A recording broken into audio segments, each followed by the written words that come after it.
Un chiffre dans l'actualité de ce mercredi, moins de 10 millions de Français doivent encore recevoir leur première dose de vaccin. Pari tenu donc pour l'exécutif qui s'était fixé jusqu'à la fin de l'été. Le vaccin, vous le savez, précieux sésame pour obtenir son passe sanitaire. Un document en sursis dans les centres commerciaux d'Île-de-France. Après les Yvelines et l'Essonne, il n'est désormais plus nécessaire dans les Hauts-de-Seine. Le tribunal administratif de Cergy a suspendu hier l'arrêté préfectoral. Des recours sont aussi à l'étude dans d'autres départements.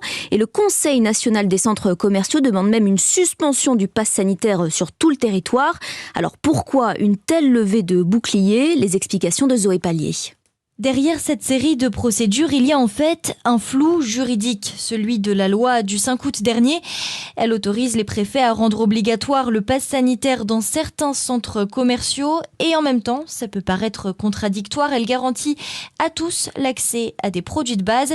C'est là-dessus que s'appuie Johan Sibyl, avocat au bureau de Versailles. Il met en demeure une à une les préfectures d'Île-de-France et à plusieurs reprises, les tribunaux lui ont donné raison. Ces arrêtés sont illégaux. La loi du 5 août garantit en fait à toute personne, y compris les personnes qui ne sont pas détentrices du pass sanitaire, de pouvoir accéder au sein des centres commerciaux à l'ensemble des produits de première nécessité. Une situation concrète, c'est une personne qui a l'habitude d'aller faire les courses à l'hypermarché où les prix sont plus bas et où il y a plus de choix et qui se retrouve dans l'impossibilité de le faire. Sauf que ces décisions sont prises au cas par cas. À Lyon, par exemple, les juges ont rejeté la demande de suspension.